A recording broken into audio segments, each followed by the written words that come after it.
जय हिंद विद्यार्थी मित्रांनो, मी विनीत सर स्वागत करतो आपल्या सर्वांच्या युट्यूब चॅनलवर। तर विद्यार्थी मित्रांनो, आरटीओ एमव्हीआयच्या 461 पदांच्या मोठ्या भरतीसाठी ऑनलाईन अर्ज सुरू झालेले आहे आणि 17 जुलै ही तुमची लास्ट डेट असणार आहे। पण विद्यार्थ्यांनो, लास्ट डेट जवळ जरी येत असेल तरी सुद्धा एमपीएससीच्या आपल्या फॉर्म फिलिंग मध्ये एक मोठा गोंधळ उडालेला आहे। तो म्हणजे काय की ज्या वेळेस आपण संपूर्ण प्रोफाईल अपडेट करतो, प्रोफाईल भरतो, संपूर्ण डिटेल त्या ठिकाणी टाकतो आणि त्यानंतर आपण ज्या वेळेस चेक इलिजिबिलिटी क्रायटेरियावर आपण क्लिक करतो त्यावेळेस पुन्हा आपल्या समोर काही प्रश्न येतात। त्यामध्ये तुम्हाला आपल्या लायसन्सचे नंबर म्हणजे 2 व्हीलर, 4 व्हीलर आणि ट्रान्सपोर्ट व्हेकलच्या लायसन्सचा नंबर त्या ठिकाणी तुम्हाला एंटर करायचा आहे। म्हणजे आहे किंवा नाही आहे, यस असेल तर नंबर टाकायचा आहे आणि नो असेल तर फॉर्मच पुढे जात नाहीये। नेमकं चालू काय आहे चला बघून घेऊ नेमकं काय होत आहे। पण त्या अगोदर विद्यार्थी मित्रांनो, आपण विनीत ट्युटोरियलच्या संपूर्ण टीमने महाराष्ट्रातील रँक 1 ऑफिसर त्यासोबतच मेनची सर्वोत्तम टीम महाराष्ट्रातली आम्ही सर्वांनी मिळून तुमच्यासाठी एक आरटीओ एमव्हीआयचा एक सुंदरसा कोर्स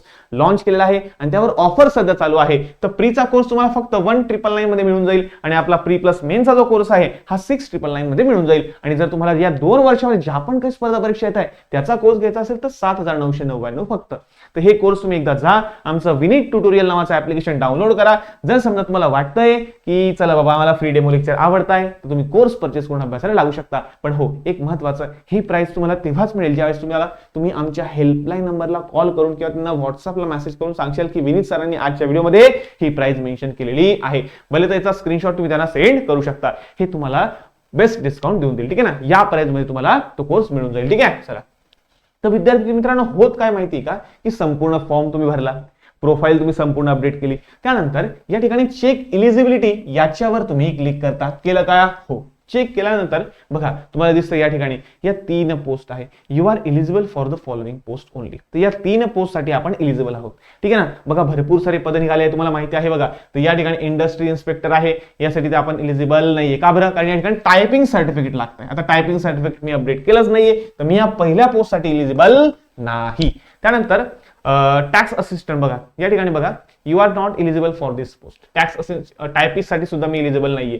पण assistant motor vehicle inspector you are eligible and can apply this post. तर बघा या ठिकाणी असिस्टंट मोटर व्हेकल इन्स्पेक्टर म्हणजे एमव्हीआयच्या पदासाठी आपण इलिजिबल आहे आणि बरेचशा विद्यार्थ्यांचं तर सर्व काही प्रॉपर भरून सुद्धा यू आर नॉट इलिजिबल येत आहे। मग असं का होतंय तर थोडं थांबून जा, काळजी करू नका। जवळपास 8 ते 9 तारखेपर्यंत हे संपूर्ण गोष्टी सॉल्व्ह होऊन जाईल, त्यानंतर तुम्ही तुमचा फॉर्म भरू शकता। तर विद्यार्थी मित्रांनो, घाई करायची नाहीये। बरेचसे विद्यार्थी काय करतायत, चुकीची इन्फॉर्मेशन भरून फॉर्म सबमिट करू देतात। त्यांना असं वाटतं की चला बाबा आपण लवकर फॉर्म भरला तर सेंटर आपल्या जिल्ह्यामध्ये मिळेल। अरे मला सांगा, सेंटर आपल्या जिल्ह्यात येऊन काय फायदा जर तुम्ही फॉर्मच चुकीचा भरताय?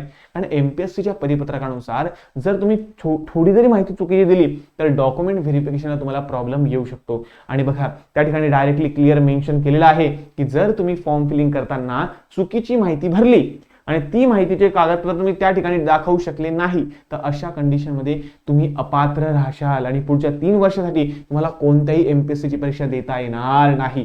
हे लक्षात घ्या मित्रांनो, हे खूप महत्त्वाचं वाक्य मी बोललेलो आहे, लक्षात घ्या। कोणतीही चुकीची माहिती भरू नका, प्रॉपर त्या फॉर्मला अपडेट होऊ द्या, काही काळजी करू नका। सेंटर दूर आलं तरी चालेल, पण चुकीचा फॉर्म भरून काय फायदा? अरे 6 महिन्याची मेहनत आपली वाया चालली जाईल अभ्यासाची। ठीक आहे ना, चला।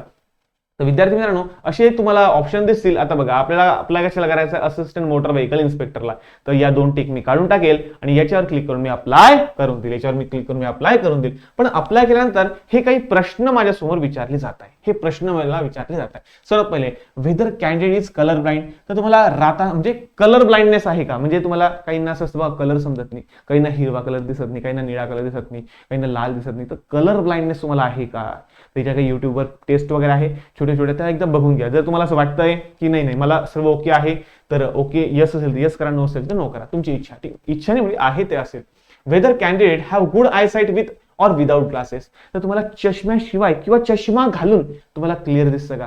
म्हणजे बघा जरी तुम्हाला चष्मा असेल ना तरी सुद्धा तुम्ही आरटीओ एमव्हीआयचा फॉर्म भरू शकता, हे महत्त्वाचं आहे। बघा चष्मा असेल तरी चालेल, तुम्ही आरटीओचा फॉर्म भरू शकता, काही प्रॉब्लेम नाहीये। ठीक आहे ना, चला।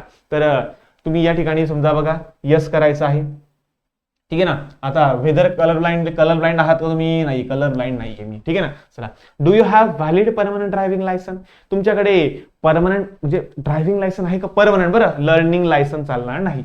परमनंट विचारलं, परमनंट ड्रायव्हिंग लायसन आहे का? मोटरसायकल विथ गिअर म्हणजेच काय की टू व्हीलरचं लायसन असेल तर यस करा, नसेल तर नो करा. पण ज्या वेळेस तुम्ही याच्यावर नो करताय, ठीक आहे ना. आता सध्या तुमच्याकडे नाहीये, समजा जे डिप्लोमाचे विद्यार्थी आता पास आउट झाले असेल त्यांच्याकडे नसेल, समजा त्यांनी याच्यावर नो केलं, बरोबर आहे. त्यानंतर बघा तुमच्याकडे LMV म्हणजे लाईट मोटर व्हेकलचं लायसन आहे का? सध्या तुम्ही समजा याच्यावर काय केलं? नो केलं, ठीक आहे. बघा, असेल तर नंबर टाकावा लागेल, नसेल तर नो करायचं. त्यानंतर लाईट मोटर व्हेकलचं लायसन आहे का? नंतर तुमचं driving licence light motor vehicle असेल तर नंबर टाका. त्यानंतर ट्रान्सपोर्ट व्हेकल म्हणजे हेवी गुड्स व्हेकल म्हणजे ट्रान्सपोर्ट व्हेकल असतं ना मोठ्या आपल्या, ठीक आहे ना, ट्रॅक्टर, ट्रक वगैरे, त्यांचं लायसन तुमच्याकडे आहे का? असेल तर यस करा, नसेल तर नो करा. आता ज्यांच्याकडे तिघही लायसन आहे, टू व्हीलरचं पण आहे, फोर व्हीलरचं पण आहे आणि हेवी ट्रान्सपोर्ट व्हेकलचं पण आहे, ठीक आहे ना, ते तर बिचारे या ठिकाणी यस यस यस करतील आणि त्या ठिकाणी नंबर टाकतील आणि पुढे चालले जातील, त्यांचा फॉर्म इझिली भरला जाईल, नो प्रॉब्लेम. पण ज्या विद्यार्थ्यांकडे समजा बघा टू व्हीलरचा आहे पण फोर व्हीलरचा नाहीये, किंवा टू व्हीलरचा आहे फोर व्हीलरचा आहे पण ट्रान्सपोर्ट व्हेकलचा नाहीये, मग अशा विद्यार्थी काय करतील? या ठिकाणी नो करतील. काय करतील? नो करतील, बरोबर आहे. पण नो केल्यानंतर तरी सुद्धा तुम्हाला या ठिकाणी नंबर विचारला जात आहे. बघा या ठिकाणी दिसतं का स्टार मार्क, रेड कलरचा स्टार दिसतो, म्हणजे बघा तुम्ही यस करा किंवा नो करा, तुम्हाला या ठिकाणी नंबर टाकायचाच आहे. आता नंबर, अरे हायेस्ट लायसन तर नंबर कुठून टाकणार आहे? आपण आहे का आपल्याकडे लायसन? मग लायसन तर नाहीये, मग नंबर कसं काय टाकणार? मग नंबर टाकायचा म्हणजे मग काय टाकायचं या ठिकाणी? कारण जोपर्यंत आपण या ठिकाणी काही टाकणार नाही तोपर्यंत फॉर्म पुढे जाणार नाही. हे समजलं तुम्हाला? बघा, जोपर्यंत आपण हे डब्यांमध्ये नंबर भरणार नाही तोपर्यंत आपले फॉर्म हे पुढे जाणार नाहीये. मग सर हे तर प्रॉब्लेम होऊन जाईल. मग बरेचसे MPSCच्या जुन्या परिपत्रकानुसार ज्या ठिकाणी आपल्याला माहिती इनपुट करायची नसेल त्या ठिकाणी आपण या ठिकाणी 00 टाकायचे. काय टाकायचं? 00 टाकायचं. पण प्रॉब्लेम येऊ शकतो. काय या ठिकाणी प्रॉब्लेम येऊ शकतो? काय प्रॉब्लेम येईल सर भविष्यामध्ये? अरे ज्या वेळेस तुम्ही समजा मेन साठी प्रोफाईल अपडेट करशाल पण जर हा प्रीचा फॉर्म जर पुढे समजा फॉलो झाला, मग त्यावेळी जर त्यांनी विचारलं तर अरे बाबा तुमच्या ड्रायव्हिंग लायसनचा नंबर तर 00 आहे, पण जर समजा तुमचा जोपर्यंत ड्रायव्हिंग लायसन येऊन गेलेलं असेल त्याच्यावर वेगळा नंबर आहे, याच्यावर 00 टाकले तुम्ही, ही तर चुकीची माहिती झाली, म्हणजे तुम्ही अपात्र झाले, या पोस्टसाठी तुम्ही डायरेक्टली बाहेर फेकले जाशाल. तर बघा विद्यार्थी मित्रांनो, काही टेन्शन घेऊ नका, काळजी करू नका. तुम्ही एक काम करा, हेल्पलाईन नंबर जो आहे आपला MPSCचा, त्या MPSCच्या हेल्पलाईन नंबरवर तुम्ही कॉल करा, त्यांना मेल करा की बाबा असा असा प्रॉब्लेम येतोय, त्याला जाऊन सॉल्व्ह करा. कारण तुम्ही सांगितलं होतं, तुम्ही लायसन बद्दल सांगितलं होतं बाबा, काय सांगितलं होतं की मुख्य परीक्षेकरता अर्ज करण्याच्या अंतिम दिनांकास, म्हणजे ज्यावेळेस तुम्ही मेन्स एक्झामचा फॉर्म भरशाल तर मेन्स एक्झामचा फॉर्म भरण्याच्या शेवटच्या दिवसापर्यंत तुमच्याकडे लायसन आलं पाहिजे. आलं लक्ष तुम्हाला? कारण मेन्स एक्झामच्या अगोदर तुम्ही जो मेन्स एक्झामसाठी जो फॉर्म भरता काय त्या फॉर्मवर त्यावेळेस तुम्हाला तुमचा ड्रायव्हिंग लायसन नंबर टाकायचा असतो. ते सुद्धा कोण असा? फक्त आणि फक्त तुमचा मोटरसायकल विथ गिअरचा म्हणजे टू व्हीलरचा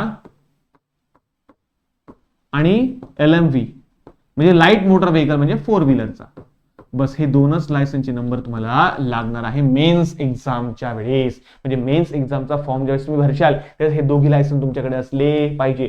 हेवी ट्रान्सपोर्ट व्हेकलचं लायसन नसलं तरी चालेल, कारण त्यांनी साफ क्लिअर त्यांनी म्हटलेलं आहे की बाबा मुख्य परीक्षेच्या अर्ज करण्याच्या अंतिम दिनांकास वैध असणारी गिअर्स असलेली मोटरसायकल म्हणजे टू व्हीलर आणि LMV म्हणजे फोर व्हीलर या दोघांचं लायसन तुमच्याकडे असलं पाहिजे. आणि परिवहन जड मालवाहू म्हणजे ट्रान्सपोर्ट व्हेकल सक्षम अधिकाऱ्याने दिलेल्या वैध अनुमती लायसन आवश्यक, म्हणजे हे पण आवश्यक त्यांनी सांगितलेलं आहे. पण या ठिकाणी त्यांनी सांगितलेलं आहे अजून पुढचा मुद्दा काय सांगितलाय की अर्ज सादर करण्याच्या अंतिम दिनांकास वर नमूद केल्याप्रमाणे जड माल वाहतूक वाहन किंवा जड प्रवासी वाहतूक वाहन यापैकी एखादी किंवा दोन्ही वाहने चालवण्याची अनुमती लायसन नसेल तर अशा उमेदवारास अशी अनुज्ञप्ती नियुक्तीनंतरच्या 2 वर्षात प्राप्त करणे बंधनकारक असेल. म्हणजे बघा जर तुमच्याकडे हे दोन लायसन्स सध्याच्या कंडिशनमध्ये पाहिजे, टू व्हीलरचं आणि फोर व्हीलरचं, पण जर समजा तुमच्याकडे हेवी मोटर व्हेकल किंवा हेवी ट्रान्सपोर्ट व्हेकलचं लायसन नसेल तर सिलेक्शन झाल्यानंतर नियुक्तीच्या नंतर 2 वर्षात तुम्हाला हे काढणं बंधनकारक असेल.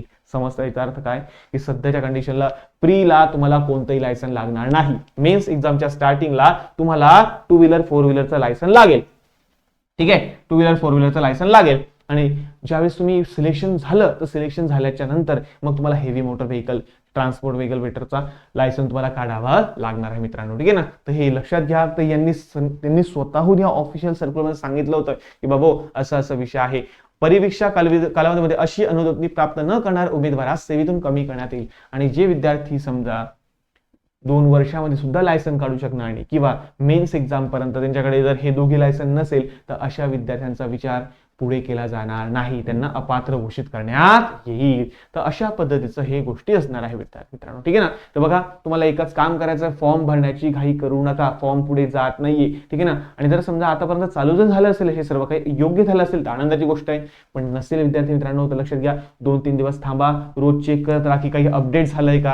हे जे क्वेश्चन आहे या ठिकाणून या नंबरवरून स्टार मार्क गेलेला आहे का, दिसतं ना हे बघा. या ठिकाणी जो नंबर आहे ना, या नंबरच्या या ठिकाणी हा जो रेड स्टार आहे हा स्टार गेलेला पाहिजे. हा स्टार ते काय करतील, एमपीएससी रिमूव्ह करून टाकेल. पण त्यासाठी आमचा सुद्धा प्रयत्न चालू आहे, तुम्ही सुद्धा प्रयत्न करता. आम्ही सुद्धा सकाळ दुपार संध्याकाळ वेगवेगळ्या शिक्षकांच्या ईमेल आयडीने फोन वगैरे म्हणजे ईमेल पाठवत राहतो, फोन करत राहतो. तुम्ही सुद्धा हे काम करत राहा आणि फॉर्म भरण्याची घाई करू नका, हे माझं महत्वाचं मुद्दा आहे, ठीक आहे. तर मित्रांनो, काळजी करू नका. जे त्यांनी सर्क्युलरमध्ये सांगितलं त्याच गोष्टी होणार आहे. फक्त तुम्हाला एकच गोष्ट लक्षात ठेवायची आहे, फॉर्म भरायची गडबड करू नका, ठीक आहे. चला, जसं काही अपडेट वगैरे झालं तसं मी व्हिडिओ तुमच्यासमोर घेऊन येईल, काळजी करू नका. तर भेटूया पुढच्या नवीन व्हिडिओमध्ये. तोपर्यंत धन्यवाद.